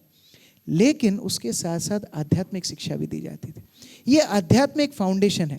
आपने बहुत बड़ी बिल्डिंग बनाई लेकिन फाउंडेशन नहीं है तो क्या होगा? वो पूरी बिल्डिंग गिर जाएगी। तो हम लोग शिक्षा तो बहुत दे रहे हैं, फिजिक्स पढ़ा रहे हैं, केमिस्ट्री पढ़ा रहे हैं, मैथमेटिक्स पढ़ा रहे हैं, बायो पढ़ा रहे हैं, बहुत कुछ पढ़ा रहे हैं, लेकिन हम फाउंडेशन देने में कहीं ना कहीं चूक रहे हैं। इसलिए वो शिक्षा का फिर दुरुपयोग होता है, चाहे छोटे स्तर पे हो चाहे बड़े स्तर पे हो। देखिए, पुराने जो लोग हैं जो मोबाइल उतना नहीं चलाना जानते हैं, हो सकता है वो उसमें अनैतिक चीज़ें नहीं देखते होंगे, लेकिन अब आपने उनको शिक्षा दे दी लेकिन साथ में उनको अध्यात्म नहीं दिया, तो वही शिक्षा का वो दुरुपयोग करने लगे। आज जो 9/11 का अटैक हुआ था अमेरिका के ऊपर, क्या वो अशिक्षित लोगों ने किया था? वो इंजीनियर्स थे, शिक्षित लोग थे, लेकिन क्योंकि अध्यात्म सही रूप से उनको नहीं सिखाया गया इसलिए गड़बड़ हो गई। तो इसीलिए मेरा अनुरोध है, हम 2 चीज़ें अपने समाज में सिखाएं। एक है मेडिटेशन और एक है शास्त्र पढ़ना। ये 2 चीज़ें अनिवार्य हैं। इस युग के लिए मेडिटेशन सरल है, भगवान का नाम लेना। बच्चों को कम से कम क्लास शुरू होने से पहले या क्लास के अंत में आप 1-2 बार भगवान का नाम लेना, हरे कृष्ण महामंत्र लेना सिखाइए। आप स्वयं देखेंगे कैसे फ़र्क पड़ रहा है, कैसे अंतर पड़ रहा है। ये हमको सर्टिफिकेट देने की आवश्यकता नहीं है। हमारे इस्कॉन में इतने स्कूल्स हैं, इतने ब्रह्मचारी आश्रम हैं, इतने सारे कार्यक्रम चलते हैं, अनुशासन हमारे लिए समस्या नहीं है। क्यों? क्योंकि सभी लोग वो मंत्र के आधार पर मेडिटेशन प्रतिदिन करते हैं, उससे संयम आता है। दूसरा, शास्त्रों की शिक्षा। कम से कम 5 से 10 मिनट व्यक्ति अगर अपने समय निकाल करके शास्त्र पढ़े, चाहे गीता का 1 श्लोक प्रतिदिन पढ़े, उसके चरित्र का निर्माण अपने आप होने लगेगा। तो ये 2 चीज़ें अगर हम करने लगें, बस गाड़ी बहुत पॉजिटिव डायरेक्शन में जाएगी। और इसके लिए आपको परिवेश बनाना पड़ेगा, एनवायरनमेंट बनाना पड़ेगा।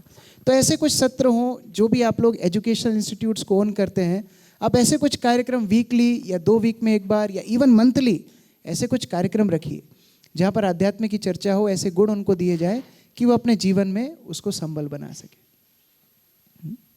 यहाँ पर एक और पीछे उन्होंने पहले हाथ उठाया था, उनको दे दीजिए। ओके। कई सारे लोग हैं पूछना चाहते हैं। हरे कृष्ण प्रभु, मैं ललित सरदाना हूँ। देवास में मेरा विद्यालय है और मैं भी शिक्षक ही हूँ। और फिजिक्स, केमिस्ट्री, मैथ्स, बायोलॉजी जो आपने कहा हम उसी के लिए पढ़ाते हैं, आईआईटी और नीट के लिए। मैं मेरे साथ में मेरे स्टूडेंट्स को भी लेकर आया हूँ। सर पोरवाल जी ने जैसा कहा कि बच्चों को जो उनका चिर है उसको स्थिर करने के लिए, मैं ये बात सबसे पहले अपने ऊपर लेता हूँ। अगर हमारा मन नहीं कर रहा है अभी पूजा पाठ का, अध्यात्म का, जैसे हम बच्चों को बोलते हैं रोज़ सुबह उठ के हनुमान चालीसा का पाठ करना है, हमारा रेसिडेंशियल स्कूल है और हर किसी को हम ये कहते हैं, तो बच्चे करते भी हैं।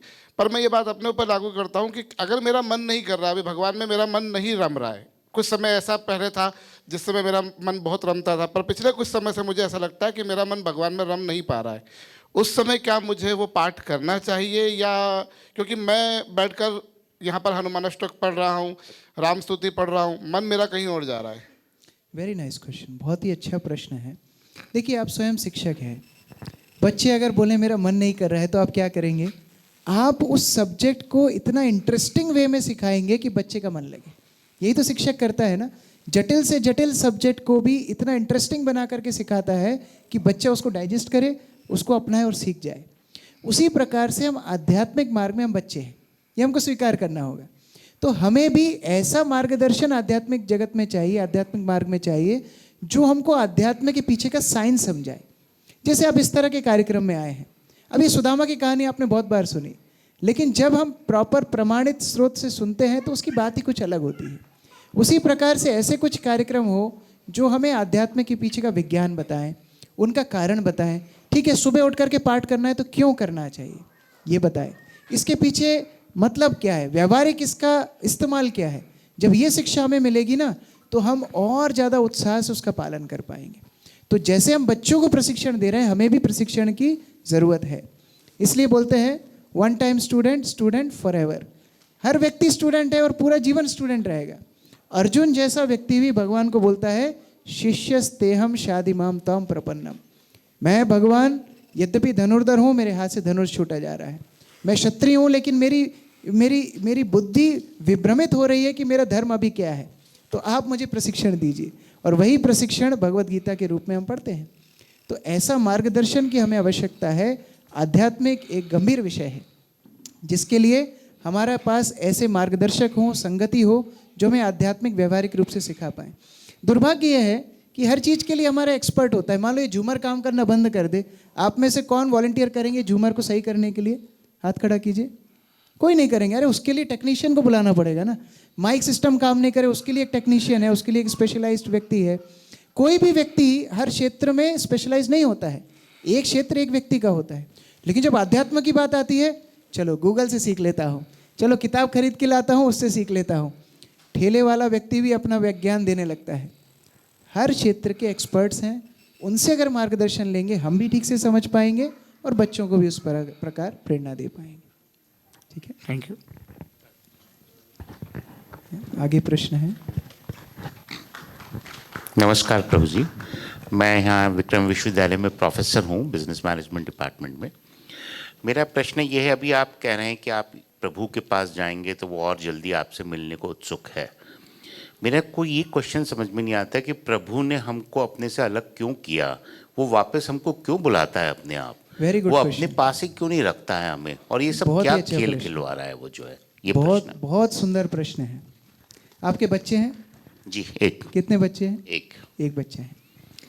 जिनके बच्चे हैं उनको पता होगा, कई बार बच्चे कुछ ऐसी जिद्दी करते हैं जो हमको पसंद नहीं आती। करते हैं, ठंड के मौसम में आइसक्रीम खाना है। किस किस के बच्चे जिद्दी करते हैं? हाँ, जुकाम हो रहा है, नाक बह रही है, फिर भी ज़मीन पर लौट जाएंगे, हाथ पैर पटकने लगेंगे, मुझे आइसक्रीम खाना ही है, नहीं तो मैं नहीं आगे बढ़ूंगा। माँ बाप को क्या करना पड़ता है? उनको आइसक्रीम देनी पड़ती है। और वो आइसक्रीम खा के जब बीमार होते हैं तो फिर डॉक्टर के पास भी कौन लेके जाता है? माता पिता ही ले जाते हैं।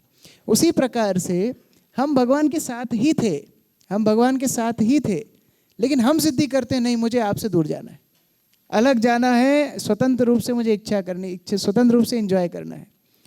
पिताजी जैसे बच्चे को पार्क में लेके जाते हैं, पार्क में जा कर के बच्चा खेलने लगता है और खेलने में इतना व्यस्त हो जाता है कि अब पिताजी को ही भूल जाता है। होता है कई बार, उसके सखाओं के साथ खेल रहा है, पिताजी को भूल गया। हमारी स्थिति ऐसी हुई, भगवान से बोला हमें आपसे अलग संसार में जाना है, ठीक है, पिताजी साथ में आए परमात्मा रूप में, लेकिन इतने मग्न हम इस संसार में हो गए पिताजी को ही भूल गए। पता है याद कब आती है? जब अंधेरा होने लगता है, सारे दोस्त अपने अपने घर चले जाते हैं, तब ये बच्चा पलट के देखता है पापा कहाँ है। तब पापा बोलता है पापा पापा कहाँ हो, पापा आते हैं गोदी में उठाते, चलो अब घर चलते हैं। तो उस प्रकार से हमारी जिद्दी के लिए हम इस भौतिक संसार में आए, और अब हमारा कर्तव्य है कि हम दोबारा से उस ईश्वर को याद करें, और वो तैयार बैठा है हमें वापस ले जाने के लिए। हमारी जिद के लिए हम यहाँ पर आए, और अगर हम दोबारा इच्छा करें उन तक जाने के लिए, वो हमारी मदद करेंगे हमें वापस ले जाने के लिए। ईश्वर क्रूर नहीं है कि अरे पटक दिया हमको यहाँ पर। अन्य अन्य धर्मों में इस तरह बताया जाता है, ईश्वर को मानोगे हमेशा के लिए आनंद में रहोगे, नहीं मानोगे हमेशा के लिए जन्नों में चले जाओगे। सनातन धर्म ऐसा नहीं है। भगवान जीव को असीमित अपॉर्चुनिटीज देते हैं। ठीक है, तुझे यहाँ एंजॉय करना है यहाँ कर, लेकिन मेरे बिना तू कैसे खुश रह पाएगा? मैं खड़ा हूँ, जब याद करेगा मैं आ जाऊँगा, जब याद करेगा मैं तुझे वापस ले जाने के लिए सारी व्यवस्था कर दूंगा। तो एकमात्र हमको क्या करना है? भगवान की तरफ उन्मुख होना है। We have to turn towards Krishna and then lord is ready to help us to go back to him. उस तरह। Hare Krishna. Thank you so much. Actually समय की भी सीमा है, इसलिए और भी प्रश्न हैं, लेकिन हम उसको ले नहीं पा रहे हैं। तो बहुत अच्छे रूप से माताओं से कोई प्रश्न है? माताओं से एनी लेडीज? ये प्रश्न है यहाँ पे। यस, नहीं तो इनइक्वालिटी हो जाएगी, फिर समस्या हो जाएगी।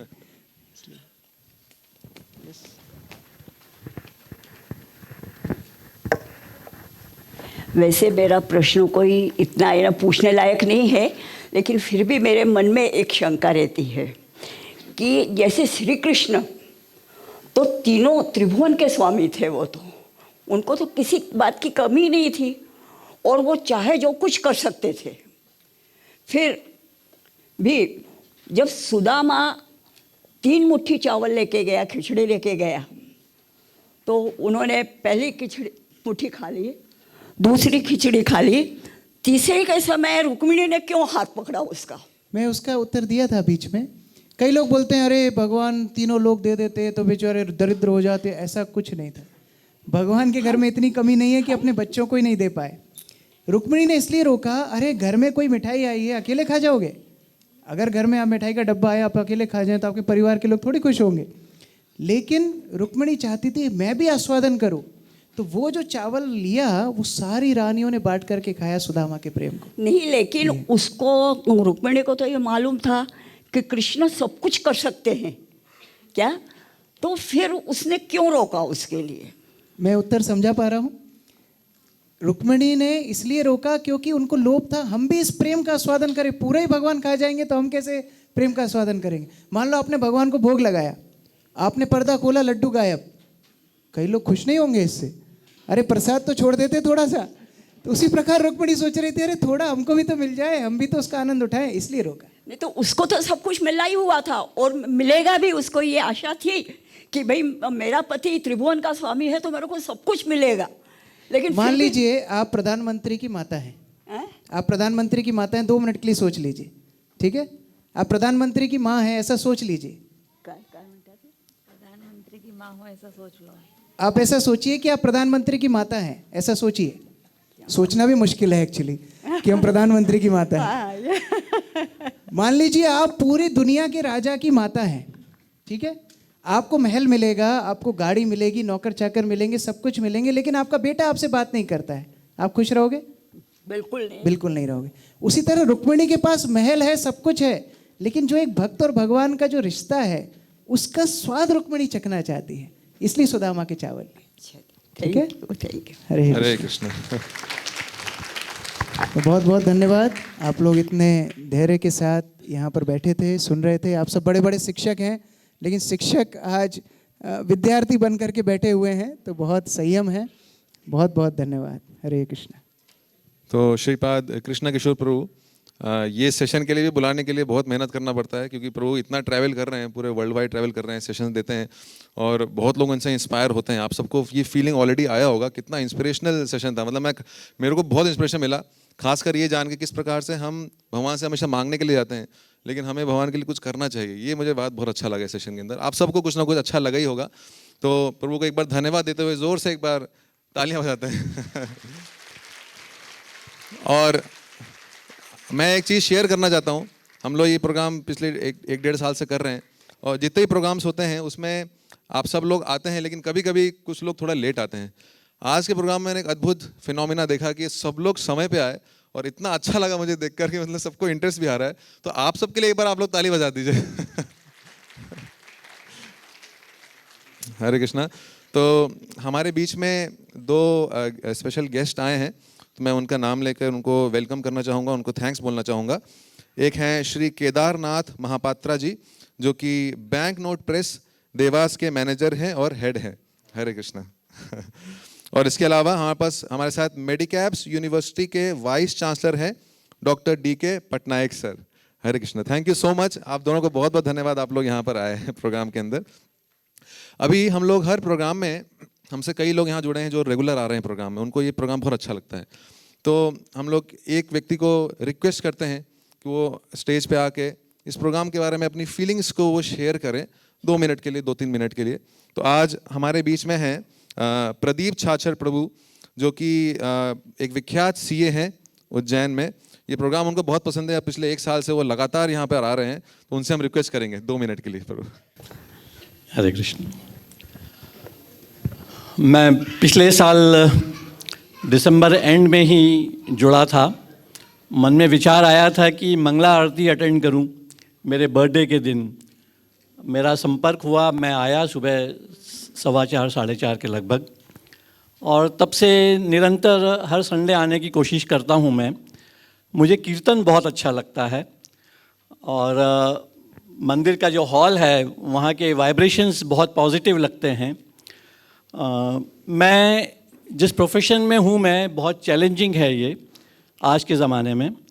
मैं जो काम करता हूँ उसको पूरी दक्षता के साथ और परफेक्शन के साथ करने की कोशिश करता हूँ। यहाँ बैठे बहुत से लोग मुझे जानते हैं इस बारे में। तो कभी कभी बहुत से द्वंद्व होते हैं, तो जब मंदिर में आता हूँ, भगवान की एक जो प्रतिमा है वो ऐसे हाथ खड़े हुए हैं, उसमें मुझे वो बहुत अच्छी लगती है, और वो देख के मेरे मन में विचार आता है कि दुनिया जाए भाड़ में, हम तो अपनी मस्ती में रहेंगे। ऐसा भगवान का मेरे को कम्युनिकेशन लगता है, और मैं भी उस समय भगवान के दर्शन करके ये महसूस करता हूँ कि एक कम्युनिकेशन होता है मेरा, कि मेरे इस वीक में क्या क्या चैलेंजेस थे और उन चैलेंजेस को मैं कैसे फेस कर पाया। मैं भगवान से शक्ति मांगता हूँ कि मुझे इस तरह के चैलेंजेस को फेस करने की ताकत मिलती रहे और मैं भगवान के मार्ग पे चलता रहूं। धन्यवाद। अभी गीता जयंती का माहौल चल रहा था, आप सब लोग जानते हैं। इस्कॉन उज्जैन के द्वारा 35,000 भगवत गीता का वितरण हुआ उज्जैन में। हरि बोल। और अभी आप सब लोग को एक प्रोग्राम के लिए और भी हम बुलाना चाहते हैं, जिस प्रोग्राम का नाम है उद्दीपन फेस्टिवल, जो कि 10 जनवरी 2025 को यहीं पे होने वाला है शाम को 6 बजे। और इस प्रोग्राम में आ रहे हैं, इस प्रोग्राम को संबोधित करने के लिए डॉक्टर विवेक बिंद्रा जी, वो फाउंडर एंड CEO ऑफ बड़ा बिजनेस। और टॉपिक है history of Hare Krishna movement, A true world record. हम वर्ल्ड रिकॉर्ड कई बार देखे हैं, सुने हैं बहुत सारे, परंतु ऐसा एक वर्ल्ड रिकॉर्ड जो डॉक्टर विवेक बिंद्रा बताएंगे उद्दीपन फेस्टिवल में, उसका नाम है history of Hare Krishna movement. तो मैं आप सभी को रिक्वेस्ट करना चाहूँगा, प्लीज़ यदि आपका पास समय हो तो 10 जनवरी को शाम को 6 बजे इसी हॉल पे हम दोबारा मिल सकते हैं, और उद्दीपन के साथ, उत्साह के साथ फिर से हम अगले श्रेष्ठ प्रोग्राम को निमंत्रण कर सकते हैं। आपके लिए एक बार जोर से तालियां हो जाए। हरि बोल। Thank you very much. Hare Krishna Krishna Krishna Hare Hare, Hare Ram Ram Ram Hare Hare. नमो विष्णु पादाय कृष्ण प्रेष्ठाय भूतले श्रीमते भक्त वेदांता स्वामी निति नामिने।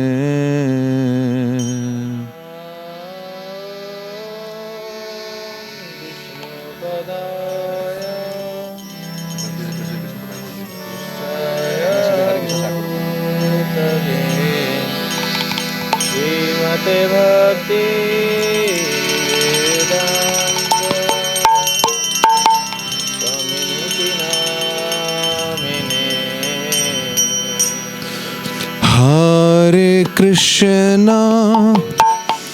हरे कृष्णा कृष्णा कृष्णा हरे हरे, हरे रामा राम राम हरे हरे। सभी लोग गाइए, साथ में गाइए।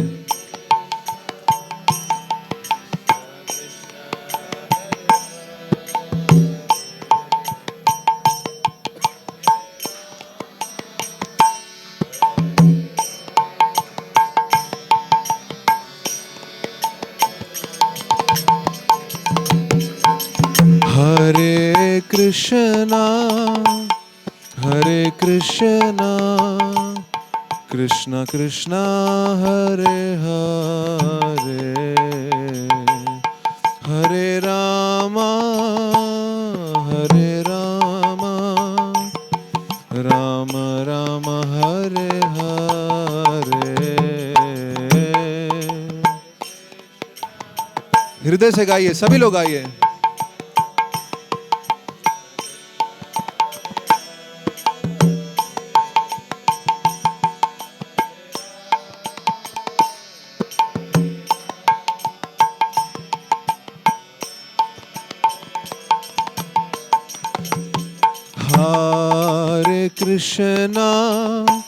हरे कृष्णा कृष्णा कृष्णा हरे हरे, हरे रामा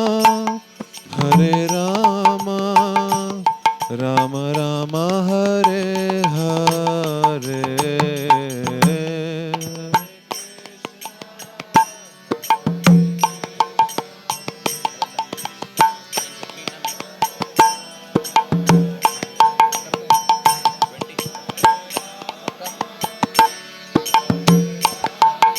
सभी लोग पार्टिसिपेट करिए। हरे कृष्णा कृष्णा कृष्णा हरे हरे, हरे रामा राम राम हरे हरे।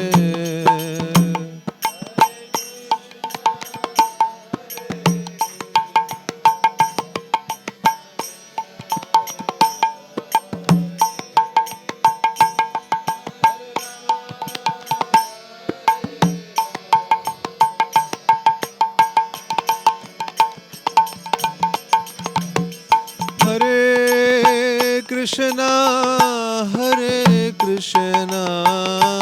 कृष्णा कृष्णा हरे हरे, हरे रामा राम राम हरे हरे।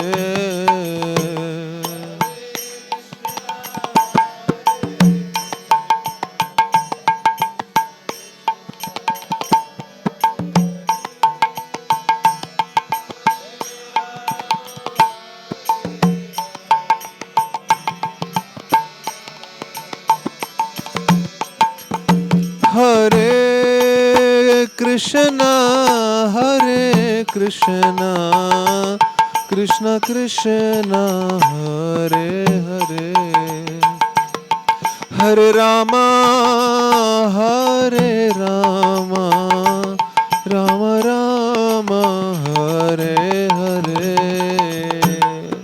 साथ में गाइए, सभी लोग गाइए।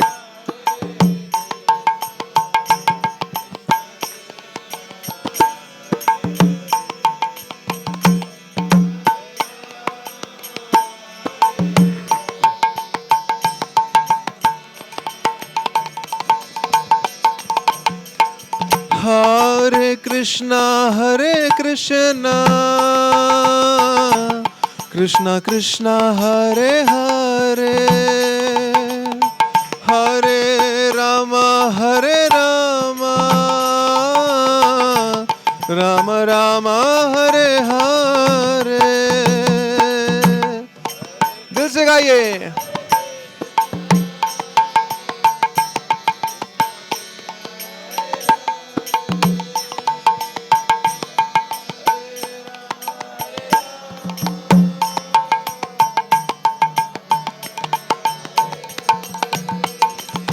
हरे कृष्णा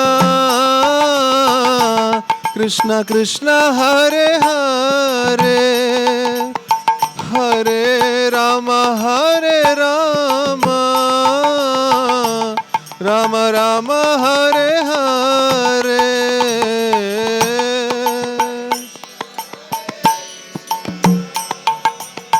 भगवान को याद करिए, हृदय से भगवान को पुकारिए।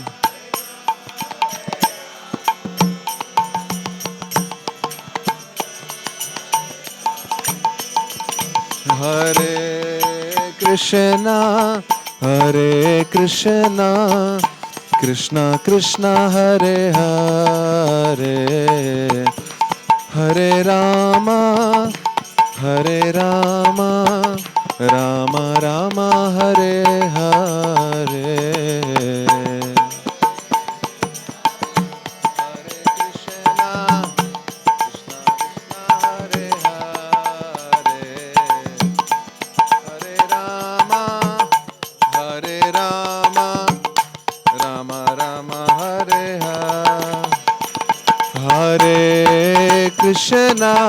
हरे कृष्णा कृष्णा कृष्णा हरे हरे हरे राम राम राम हरे हरे। सभी लोग ताली बजाइए।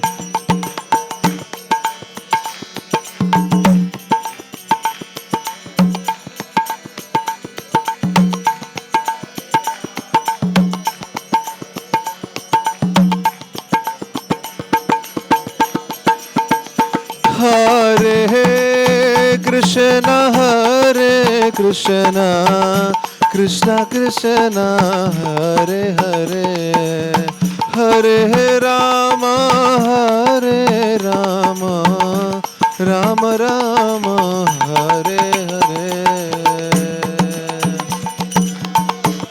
हरि बोल।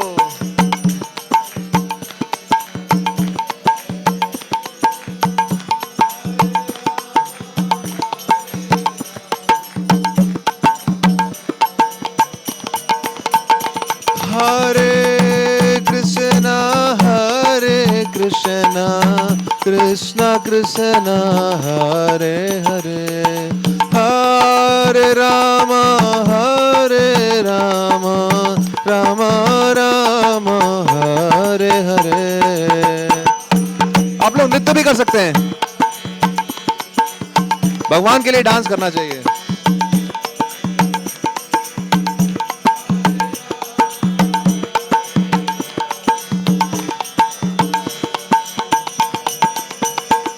हरे कृष्णा कृष्णा कृष्णा हरे हरे हरे राम राम राम हरे हरे। जोर से गाइए।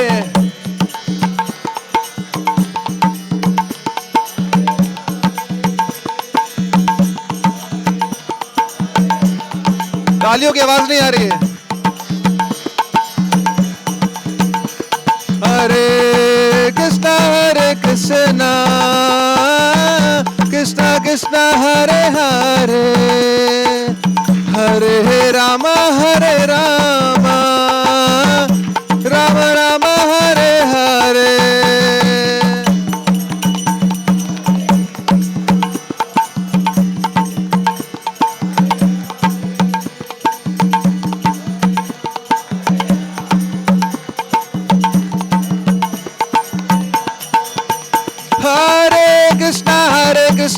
कृष्ण कृष्ण हरे हरे हरे राम राम राम हरे हरे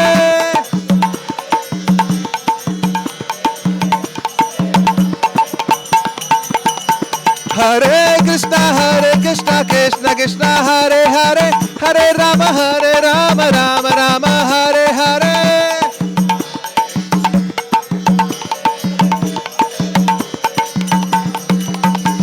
हरे कृष्ण कृष्ण कृष्ण हरे हरे हरे राम राम राम हरे हरे। सभी लोग आइए। हरे कृष्ण कृष्ण कृष्ण हरे हरे हरे राम राम हरे हरे।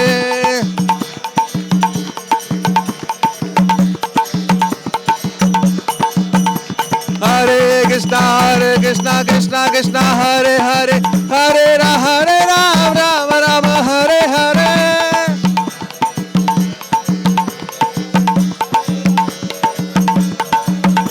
हरे कृष्ण कृष्ण कृष्ण हरे हरे हरे राम राम हरे हरे।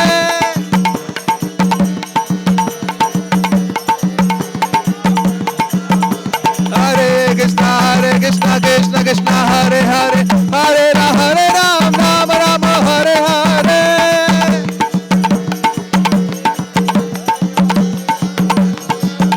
हरे कृष्ण कृष्ण कृष्ण हरे हरे हरे राम राम हरे हरे।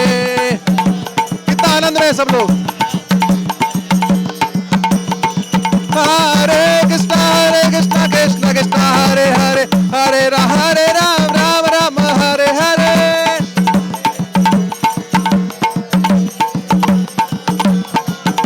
हरे कृष्ण कृष्ण कृष्ण हरे हरे हरे राम राम हरे हरे। बोल गाइए। हरे कृष्ण कृष्ण कृष्ण हरे हरे हरे राम राम हरे हरे।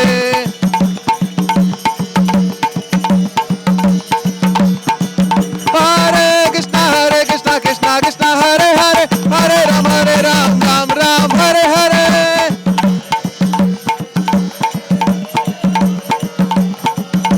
हरे कृष्ण कृष्ण कृष्ण हरे हरे हरे राम राम हरे हरे।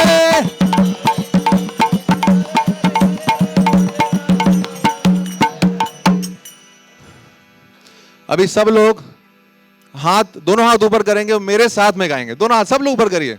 जिसके पास भी हाथ है वो ऊपर करिए। मेरे साथ साथ गाइए। हरे कृष्णा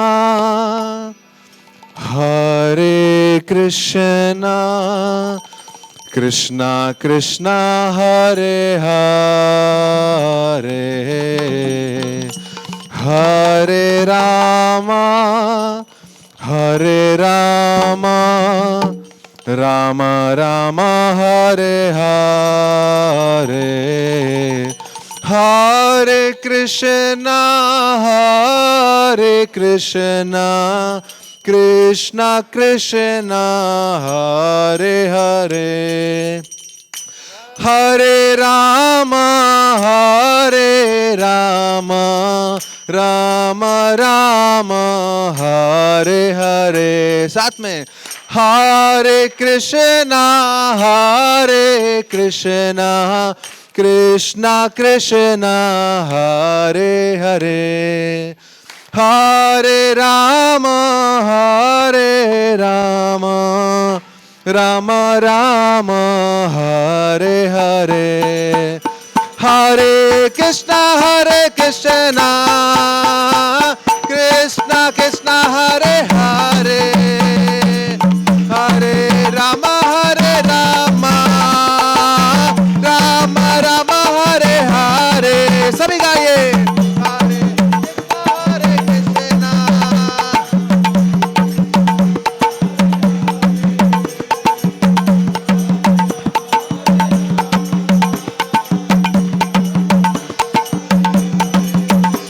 हरे कृष्णा कृष्णा कृष्णा हरे हरे हरे राम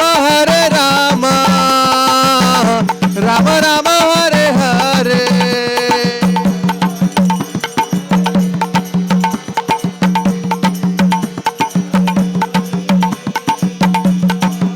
सभी उठे, सभी लोग नाचिए। हरे कृष्णा कृष्णा कृष्णा हरे हरे हरे राम राम राम हरे हरे।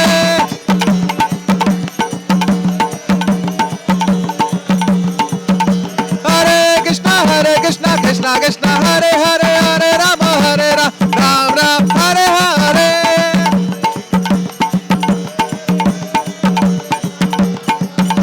हरे कृष्णा कृष्णा कृष्णा हरे हरे हरे राम राम हरे हरे।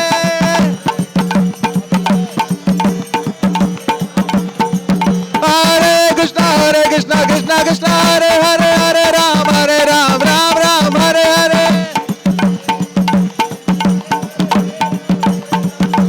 जय प्रभुपदा प्रभुपदा प्रभुपदा जय प्रभुपदा।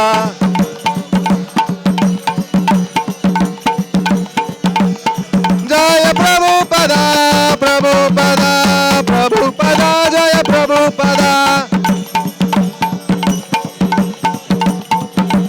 निताय गौर हरि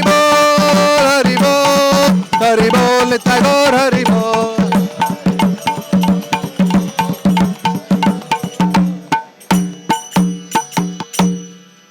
हरे Krishna, thank you so much.